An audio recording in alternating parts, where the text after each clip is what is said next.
ఆంధ్రప్రదేశ్ రాజధాని అమరావతి. ఇక అమరావతిని ఎవ్వరూ మార్చలేరు.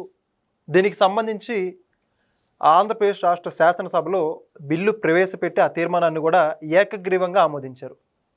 అయితే దీనికి సంబంధించి తీర్మానం ప్రవేశపెట్టే టైంలో కూడా జగన్మోహన్ రెడ్డి గారు, వైఎస్ఆర్సీపీ పార్టీ ఎమ్మెల్యేలు ఎవరైతే ఉన్నారో వాళ్ళందరూ కూడా అసెంబ్లీకి హాజరు కాలేదు.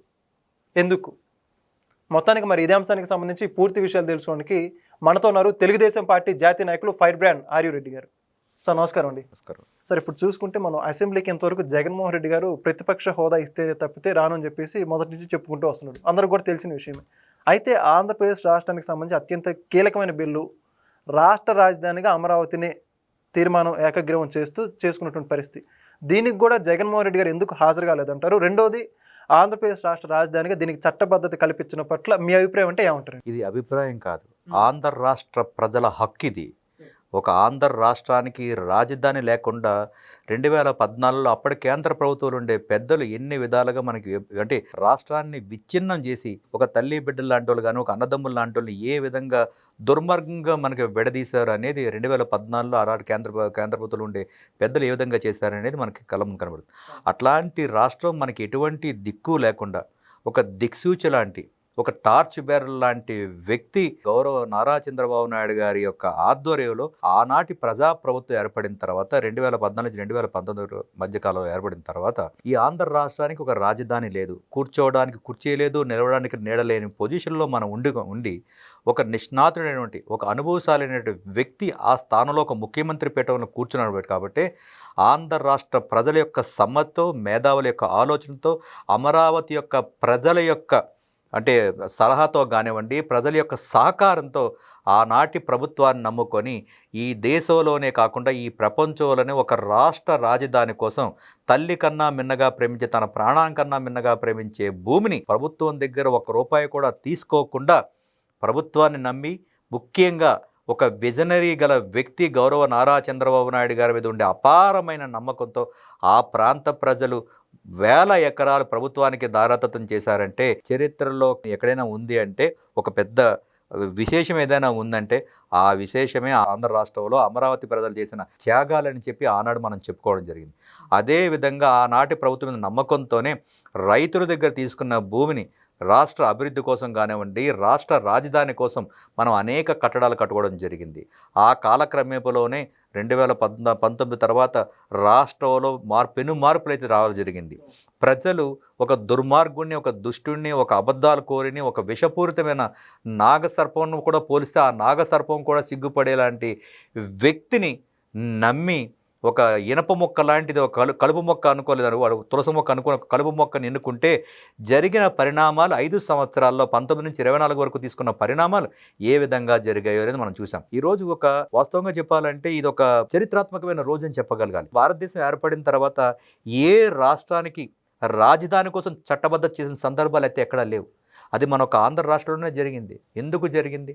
దుర్మార్గులైనటువంటి వ్యక్తులు, దుష్ట చతుష్టయం పన్నిన వ్యక్తులు ఈ రాష్ట్రంలో కాపు కాసుకొని కూర్చున్నారు. కాబట్టి అట్లాంటి దుర్మార్గుల నుంచి, అట్లాంటి కీచకుల నుంచి, అట్లాంటి రాక్షస పాలన వ్యక్తుల నుంచి ఈ రాష్ట్రాన్ని, ఈ రాష్ట్ర ప్రజల్ని కాపాడుకోవాలంటే ఒక చట్టబద్ధత ఖచ్చితంగా కావాల్సింది ఉంది. ఎందుకంటే 2014 2019 వరకు ఆనాటి ప్రభుత్వం రాష్ట్ర ప్రజల కోసం, బాగోగు కోసం పనిచేసి రాష్ట్ర రాజధాని ఇదే అని చెప్పి అమరావతి దగ్గర రైతుల దగ్గర తీసుకొని రాష్ట్రాన్ని ముందుకు చేస్తూ ఉంటే ప్రజలు తీసుకున్న ఒక తప్పుడు నిర్ణయం వల్ల 19 నుంచి 24 వరకు జరిగిన ఘోరాలు ఏ విధంగా చేసి చూసాం. దాంట్లో భాగంగానే మన రాష్ట్రానికి రాజధాని అమరావతి అయినటువంటి అమరావతిని ఏ విధంగా వాళ్ళు నాశనం చేశారో, కుక్కటి వేళతో పెకిలించారో అనే సంగతి మనం చూసాం. గత 5 సంవత్సరాల్లో కూడా ఏ వ్యక్తి అయినా సరే మీరు ఆంధ్రుడు, మీ రాష్ట్ర రాజధాని ఏది అంటే కూడా చెప్పలేని దౌర్భాగ్య పరిస్థితికి ఆనాటి పాలకులు తీసుకొచ్చారు. కాబట్టే ఈరోజు మన 28వ తారీఖున శాసనసభలో రాష్ట్ర రాజధాని కోసం చట్టబద్ధత తీసుకురావడం జరిగింది. అది ఎందుకు తీసుకురావడం కూడా జరిగిందంటే 5 సంవత్సరాలు ఒక వ్యక్తిని నమ్మి ఇతను కూడా ఏదో మాకు ఇంకా చేస్తాడు, రాజన్న బిడ్డ మాకు ఒక రాజ్యాన్ని అడుగుతున్నాడు కాబట్టి ఒక తూరు ఇద్దామనే ఆలోచనతో ప్రజలందరి సమ్మతితో ఒక అవకాశాన్ని ఇస్తే ఆ అవకాశాన్ని వినియోగించుకొని తన యొక్క ముఖ్యమంత్రి కలను నెరవేర్చుకొని రాష్ట్రానికి రాజధాని లేకుండా ఆ రాజధాని కోసం అడిగితే ఎంత అనగదొక్కాడో, ఎంత అవమానకరంగా అవగలదొక్కారో చూసాం. ఇదన్నీ కూడా కేవలం మాటలతోనే మీకు చెప్పడం జరుగుతుంది. చేష్టలో నేను కూడా చూశాను, నేను కూడా అనుభవించడం జరిగింది. ఆనాటి రైతులు, రైతమ్మలు తన కుటుంబాలను వదులుకొని ఎడతెరిపి లేకుండా కొన్ని వందల రోజులు ఒక రాష్ట్ర రాజధాని కోసం ఉద్యమాలు చేసిన సంఘటనలు ఎక్కడైనా ఉన్నాయండి? ఎక్కడైనా సరే ఏ రాష్ట్రం కోసం కానివ్వండి, లేకపోతే మాకు పరిశ్రమలు తీసుకురండి, మా పిల్లకాయలకు ఉద్యోగాలు ఇవ్వండి, మాకు ఇచ్చిన హామీల కోసం ఇవ్వండి అని చెప్పి ఉద్యమాలు చేసిన సందర్భాలు చూసాం. కానీ రాష్ట్ర రాజధాని కోసం మా ప్రాంతాన్ని అభివృద్ధి పరచండి, ఇదే మా రాష్ట్రం, ఇదే మా రాజధాని ఏకైక నినాదంతో వాళ్ళు ఏ పార్టీకి సంబంధించలేని వ్యక్తులు కాదు. ఇప్పుడు మన ఆంధ్ర రాష్ట్రంలో ఉండే ఏ పార్టీకి సంబంధం లేకుండానే భూములు ఇచ్చిన రైతులు స్వచ్ఛందంగా వచ్చి కనీసం వాళ్ళు చేస్తున్న ఉద్యమానికి మా భూములు మాకు వెనక్కి తిరిగి మంచి ఉద్యమాలు చేయలేదు వాళ్ళు. మేము మీకు భూమి ఇచ్చినాము, ఈ ప్రాంతాన్ని అభివృద్ధి పరచండి, ఈ ప్రాంతాన్ని రాష్ట్ర రాజధానిగా నెరవేర్చని చెప్పి ఒక ప్రభుత్వాన్ని వేడుకోవాల్సిన అవసరం ఏముందండి? అది కనీసం ఆ జ్ఞానాన్ని కూడా అంటే విజ్ఞత మరిచిపోయి భూములు ఇచ్చిన రైతుల్ని ఎంత దారుణంగా హింసించారంటే చెప్తుంటే కళ్ళలో కూడా నీళ్ళు వచ్చే పరిస్థితి ఉంది. ఒక ఆడవాళ్ళు 4 గోళ్ల మధ్యన సంసారం చేసుకునే రైతమ్మలు కూడా కుటుంబాలను వదులుకొని, బిడ్డలు వదులుకొని నడిబొడ్లు 24 గంటలు 24/7 కొన్ని వందల రోజులు రోడ్ల మీదకి వచ్చి పోలీసు బూటు కాళ్ళతోనూ వాళ్ళు చేసిన అవమానాలు భరించి రాజధాని కోసం పోరాట చేసింది. ఆ పోరాట పటిమలోంచి వచ్చిందే యువగలం అనే ఒక నినాదం. యువగలం అనే నినాదంతోనే ఒక యువనేత ఒక అడుగేసి పాదయాత్ర ద్వారా ముందుకేస్తే కొన్ని లక్షల కోట్ల అడుగులు ఆ అడుగుతో పాలు పంచుకున్నాయి. ఆ పాలు పంచుకునే భాగంలోనే అమరావతికి చేరుకోగానే మీరు చేసిన ఉద్యమాలు ప్రతిఫలం ఖచ్చితంగా ప్రజాప్రభుత్వం ఏర్పడిన తర్వాత ఈ యొక్క ప్రాంతానికి చట్టబద్ధ తీసుకొచ్చే బాధ్యత నాదని చెప్పి యువనేత ఆనాడు హామీ ఇచ్చినాడు. ఎందుకు హామీ ఇచ్చారంటే ప్రజాస్వామ్యంగా ఉన్నప్పుడు రాజకీయ పార్టీలు ఒక్కొక్కసారి గెలుస్తాయి, ఒకసారి ఓడిపోతాయి, అది సహజం, అదేదైనా సరే. కానీ ప్రభుత్వాలు మారినప్పుడు విధానాలు మారకూడదు కదా. ఆ విధానాలు ఈ దుర్మార్గుడైనటువంటి జగన్మోహన్ రెడ్డి 5 సంవత్సరాలు ప్రజలను మోసగించి ఎన్ని విధానాలు మార్చేయడం మనం చూడడం జరిగింది.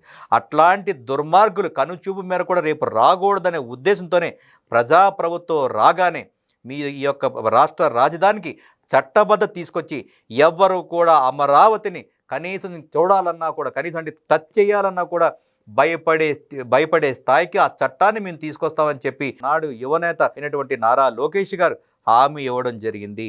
ఆ హామీలో భాగంగానే ఈరోజు ప్రజాప్రభుత్వం ఏర్పడిన తర్వాత అన్ని విధాలుగా చూసుకొని ఈరోజు మన రాష్ట్ర రాజధాని ఒకటే రాష్ట్రం, ఒకటే రాజధాని అనే నినాదంతో అమరావతి మన రాజధాని నినాదంతో మొన్న 28వ తారీఖున శాసనసభలో ఒక చట్టబద్ధ తీసుకొచ్చి కేంద్ర ప్రభుత్వం ఆమోదం కోసం పంపించడం జరిగింది. కేంద్ర ప్రభుత్వం ఆమోదంతో ఇంకో 2-3 రోజుల్లో మనకు ఆమోదం రాగానే మన రాజధాని ఏదిరా అంటే కాలు ఎగరేసుకొని నా రాష్ట్ర రాజధాని అమరావతి అనేది చెప్పుకొని ఘట్టం మనం చూడబోతాం ఉన్నాం. అలాగే ఇందాక మీరు ప్రశ్నలు అడిగారు, శాసనసభలో ఇంత అంటే చారిత్రాత్మకమైన నిర్ణయం తీసుకుంటున్నప్పుడు ప్రజాస్వామ్యబద్ధంగా ఎన్నుకునే ప్రతి ఒక్క శాసనసభ్యుడు పాలు పంచుకునే ఒక చక్కటి ప్లాట్ఫామ్ ఏదైనా ఉందంటే అది చట్టసభల్లోనే. ఎందుకంటే ప్రజలే మనల్ని ఎన్నుకున్నారు. ఆ ప్రజాస్వామ్యాన్ని గౌరవించి చట్టసభల్లో వాక్కును కానివ్వండి, నీ మాటను కూడా మాట్లాడేది ఏదైనా ఉందంటే అది శాసన మండలి కానివ్వండి, శాసనసభ. అలాంటి పవిత్రమైన కార్యక్రమం ఈరోజు జరిగితే అది ఒక పవిత్రమైన కార్యక్రమం ఒక తెలుగుదేశం పార్టీకో, ఒక జనసేన పార్టీకో, ఒక భారతీయ జనతా పార్టీకో సంబంధించింది కాదు కదా. ఈ రాష్ట్రానికి రాజధాని 5 కోట్ల మంది ప్రజల యొక్క రాజధానికి సంబంధించిన ఇష్యూ మీద జరుగుతూ ఉంటే, ఒక చర్చ జరుగుతూ ఉంటే ఈ పేటీఎం బ్యాచ్ని నడిపించే ఈ పేటీఎం నాయకుడు ఎక్కడికి వెళ్ళి పడుకున్నాడయా అంటే బెంగళూరు అలహరంకా ప్యాస్లో వెళ్ళి పడుకొని చూసే పరిస్థితికి ఈరోజు ఆ యొక్క ఎవరైతే మీరు చెప్పినారు కదా వైసీపీ అనేదంటే యువజన శ్రామిక రైతు పార్టీ వరఫ్ యువజన శృంగార పార్టీకి సంబంధించిన అధ్యక్షుడు ఈరోజు ఆ చారిత్రాత్మకమైన ఘట్టంలో పాల్పంచుకోవాల్సిన అవసరం నాకు లేదు. ప్రజాస్వామ్యం మీద నాకు అవసరం లేదు, ప్రజలకి రాష్ట్రమే అవసరం లేదు, రాష్ట్ర రాజధాని అవసరం లేదనే ఉద్దేశంతోనే ఆ యొక్క ఎవరైతే ప్రజలు ఎన్నుకున్నారో ఆ 11 మంది సభ్యుల్లో ఈ యొక్క సభ్యుడు కూడా ఆ యొక్క చట్టసభల్లో చర్చా కార్యక్రమంలో పాల్గొనకుండా ఉన్నాడంటే ఇతనికి ప్రజాస్వామ్యం మీద ఎంత విలువ ఉందో అనే సంగతి మీరు అర్థం చేసుకోవాల్సిన అవసరం ఉంది. ఆయన వచ్చి కనీసం అమరావతి మీద ఆయన అభిప్రాయం చెప్పొచ్చు కదా. అంటే 3 రాజధానులు, ఇది కాదు మేము 3 రాజధానులు అంటాము, లేకపోతే ఏక రాజధాని ఏదో చెప్పొచ్చు కదా కనీసం. అధికారంలో రాకముందు ఏం చెప్పినాడు, నేను మాట తప్పను మడమ తిప్పను అని చెప్పి 2019లో ఊకదోపడ ఉపన్యాసాలు ఎన్నికల ప్రచారంలో చెప్పడం జరిగింది. అప్పట్లోనే 2014, 2019 ఆ 5 సంవత్సరాల కాలంలో అతను ప్రతిపక్ష నేతగా ఉన్నప్పుడు కూడా ఏం చెప్పడం జరిగింది, శాసనసభ నిండు సభలో సాక్షిగా ఏం చెప్పడం జరిగింది? మన రాష్ట్రానికి ఒక మంచి రాజధాని కావాలి, ఆ రాజధాని విషయంలో ప్రతిపక్ష పార్టీగా వైసీపీ పార్టీ సంపూర్ణ మద్దతు ప్రభుత్వానికి ఉంటుందని ఆనాడు చెప్పలేదా ఈ యొక్క అపరిచితుడైనటువంటి జగన్మోహన్ రెడ్డి? అంటే జగన్మోహన్ రెడ్డి అపరిచితుడు, చితుడు అపరిచితుడు. అధికారం రాకముందేమో చితుడు, అధికారం వచ్చిన తర్వాత అపరిచితుడు అవుతా ఉన్నాడు. ఆ అపరిచితులో భాగంగానే 2019లో అధికారులు రాగానే ఏం చెప్పినాడండి? ఆనాడు ప్రతిపక్ష పార్టీగా ఉన్నప్పుడు శాసనసభలో మన రాష్ట్రానికి రాజధాని అమరావతే, ఇంకా 1000 ఎకరాలు ప్రభుత్వం సేకరిస్తే గనక మా పరిపూర్ణమైన మద్దతు ప్రతిపక్షం తరపున ప్రభుత్వానికి ఉంటుందని చెప్పగల వ్యక్తి అధికారంలోకి వచ్చిన తర్వాత అధికార మతంతో ఏ విధంగా విచ్చలవిడిగా రెచ్చిపోయినాడో, రాష్ట్ర రాజధాని లేకుండా 5 సంవత్సరాలు ఏ విధంగా పరిపాలన చేసినాడో చూసాం. అప్పుడేమన్నాడు?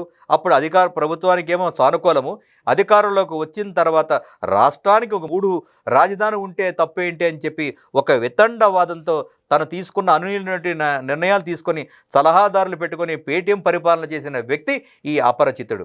అలాగే నిన్న కాక మొన్న కూడా మనకు చూస్తే కనుక ఈరోజు ప్రతిపక్ష పార్టీ హోదా ఉంటేనే నేను శాసనసభలో వస్తానని చెప్పారు. 151 సీట్ల మందబలంతో రెచ్చిపోయిన వ్యక్తి 11 సీట్లు కుదించేటప్పటికి ఇతనికి ఒక ప్రతిపక్షం కాదు కదా, ఒక పక్షపాతం వచ్చిందని. సో ఆ పక్షపాత బుద్ధితోనే ఈరోజు ప్రజాప్రభుత్వం ప్రజల్ని అభివృద్ధి పరుస్తూ ప్రజాప్రభుత్వం ముందుకు పోతా ఉంటే రాష్ట్ర రాజధాని ఏర్పడింది.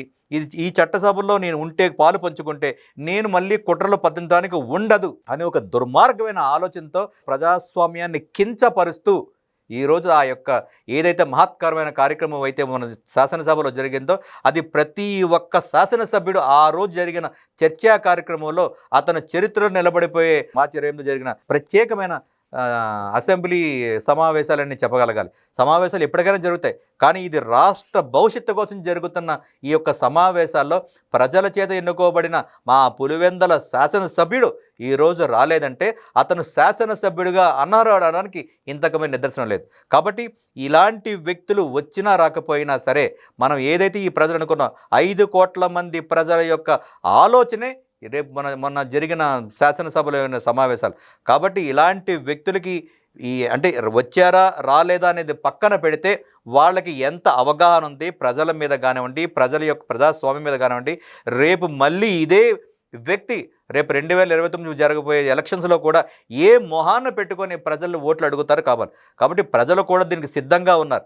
రాజధాని లేకుండా మమ్మల్ని ఇబ్బంది పెట్టినావు, మా పిల్లకాయలకు ఉద్యోగాలు లేకుండా ఇబ్బంది పెట్టినావు, నీ సారా డబ్బుల కోసము నీ యొక్క మైన దందాల కోసం మా 5 సంవత్సరాలు మమ్మల్ని పీడించావు కదా, రేపు ఏ మొహాన్ని పెట్టుకొని మాకు ఓట్లు అడుగుతావో దాన్ని మేము దేంతో కొట్టాలో అని చెప్పి ప్రజలు సిద్ధంగా ఉన్నారు. దానికి ఆలోచన చేస్తూ ఉన్నారు. ఏ మొహంతో పెట్టుకొని రేపు డేరాలు పెట్టుకొని ఈ డేరా బాబా ఆ డేరాలు కట్టుకొని ఒక 4 డేరాలు పట్టుకొని నేను వెళ్ళి ఓటు అడుగుతానని చెప్పి ప్రతి ఇంటికి వెళ్ళేసి నన్ను డేరాలు పట్టుకొని నేను ఆ మనుషులు నన్ను కొట్టకుండా డేరా పట్టుకొని నేను ఓట్లు అడుగుతాడు అనే ఆలోచనలు అయితే ఉన్నారు.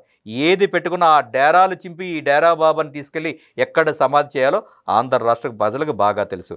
కాబట్టి జగన్మోహన్ రెడ్డి ఇప్పటికైనా ఆలోచన చేసుకొని ప్రజాస్వామ్యాన్ని గౌరవించాల్సిన అవసరం ఉంది.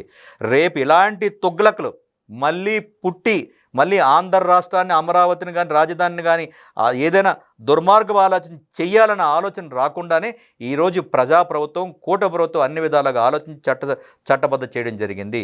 ఇది సువర్ణ అక్షరాలతో లిఖించదగ్గ విషయం, ప్రతి ఆంధ్రుడు గర్వించదగ్గ విషయము. రేపు కేంద్ర ప్రభుత్వం కేబినెట్ ఆమోదం చెందగానే మనకు అసలైన పండగ ఏదైందంటే రాష్ట్ర రాజధానిగా అమరావతి ఆవిర్భవిస్తూ ఉంది. అమరావతి ఈ దేశానికి దిక్సూచిగా ముందుకెళ్తా ఉంది. గౌరవ నారా చంద్రబాబు నాయుడు గారి సారథ్యంలో కూట ప్రభుత్వం పనిచేస్తుందని ఈ రాష్ట్రానికి ఒకటే రాష్ట్రం ఒకటే రాజధాని, అదే అమరావతి. అమరావతి జై అమరావతి, జై హో అమరావతి. చాలా చక్కగా చెప్పారు sir. Thank you. Please subscribe to Leo news for more videos.